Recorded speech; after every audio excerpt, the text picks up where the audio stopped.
అందరికీ నమస్కారం. ఈ వీడియోను స్కిప్ చేయకుండా చివరి వరకు చూస్తారని ఆశిస్తున్నాను. ఈ వీడియో గనక మీకు నచ్చినట్లయితే లైక్ చేయడం మాత్రం మర్చిపోవద్దు. ఇంకా ఈ ఛానల్ని ఎవరైనా సబ్స్క్రైబ్ చేసుకోకపోతే దయచేసి సబ్స్క్రైబ్ చేసుకోండి. పూరీ క్షేత్రం ఓ దివ్యధామం. అక్కడ ఉన్న శ్రీ జగన్నాథ స్వామి ఒడియా మరియు తెలుగు భక్తుల హృదయాలలో అత్యంత ప్రీతితో పూజించబడే దేవుడు. ప్రతి సంవత్సరం ఆషాఢమాసంలో జగన్నాథుడు, బలభద్రుడు మరియు సుభద్ర అమ్మవారు రథయాత్ర చేస్తారు. ఏటా జరిగే రథయాత్ర పుణ్య సమయాన ఈ దేవతలు తమ ఆలయం నుండి బయటికి వచ్చి భక్తులకు ప్రత్యేకంగా దర్శనమిస్తారు. కానీ ఈ పర్వదినానికి ముందు ఓ రహస్యం ఉంటుంది. అదే స్నానయాత్ర. జ్యేష్ఠ పౌర్ణమి నాడు జరిగే ఈ స్నానయాత్రలో శ్రీ జగన్నాథుడు, బాలభద్రుడు మరియు సుభద్రమ్మ వారిని 108 కుండలతో పవిత్ర జలాలతో అభిషేకిస్తారు. ఈ అభిషేకం అనంతరం దేవుళ్ళు తీవ్రంగా జలజ్వరాన్ని పొందినట్టు భక్తుల నమ్మకం.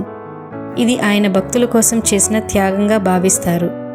ఆకాశంలో మేఘాలు తక్కువగా ఉండే వేసవి కాలంలో చల్లటి నీటితో అనేక కుండలతో స్నానం చేయడం వల్ల శరీరం వేడి పెరిగి స్వామివారికి జ్వరం వచ్చిందని పూర్వకథనం.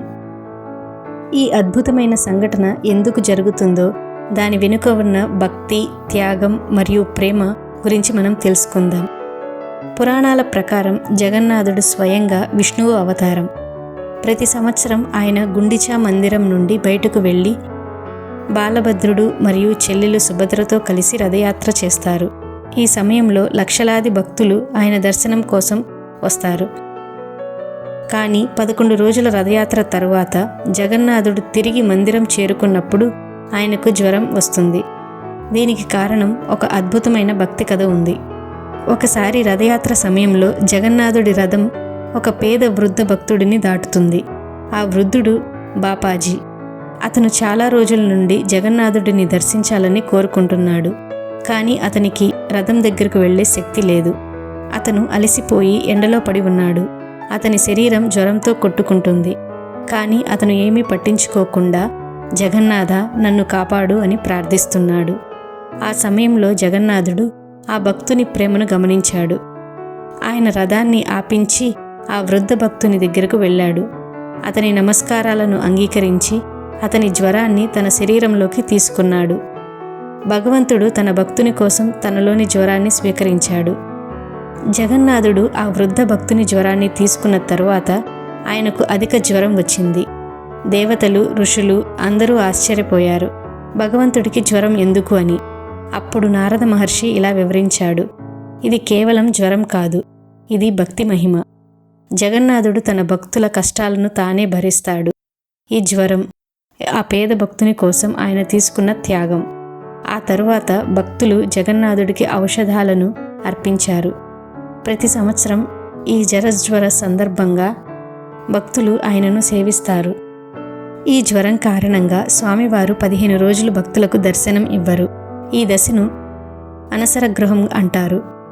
ఈ కాలంలో స్వామివారు విశ్రాంతిలో ఉంటారు. ఆయుర్వేద ఔషధాలతో శరీరాన్ని కోలుకుంటారు. ఆలయంలోని వైద్యులు, దైతపతి మోహపాత్ర కులస్తులు స్వామివారికి ఔషధాలు, పట్టు పదార్థాలు అందిస్తారు. ఈ దశలో స్వామివారిని ప్రత్యేకంగా సంరక్షిస్తారు. ఓవైపు ఇది భక్తి పందాలో జరిగిన సంప్రదాయం, కానీ దాని వెనుక ఉన్న సందేశం గొప్పది. అనసర కాలం తరువాత స్వామివారు కోలుకొని తిరిగి దర్శనమిస్తారు. దీన్ని నవయవ్వన దర్శనం అంటారు. దీన్ని చూసిన భక్తుల గుండెలు ఆనందంతో ఊగిపోతాయి. దీన్ని విశేషంగా జరుపుకుంటారు.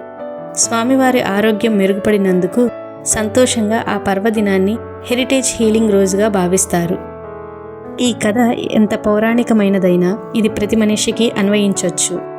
మనం పనిచేసి అలిసినప్పుడు మన శరీరం, మన మనస్సు విశ్రాంతి కోరుకుంటుంది.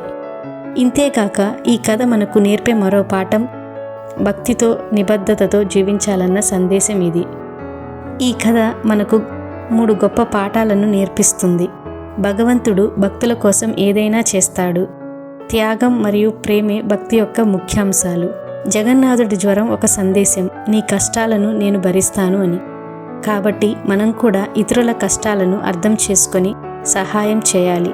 ఎందుకంటే భగవంతుడు ఎప్పుడూ భక్తుల హృదయాలలో నివసిస్తాడు. జై జగన్నాథ. హరే కృష్ణ.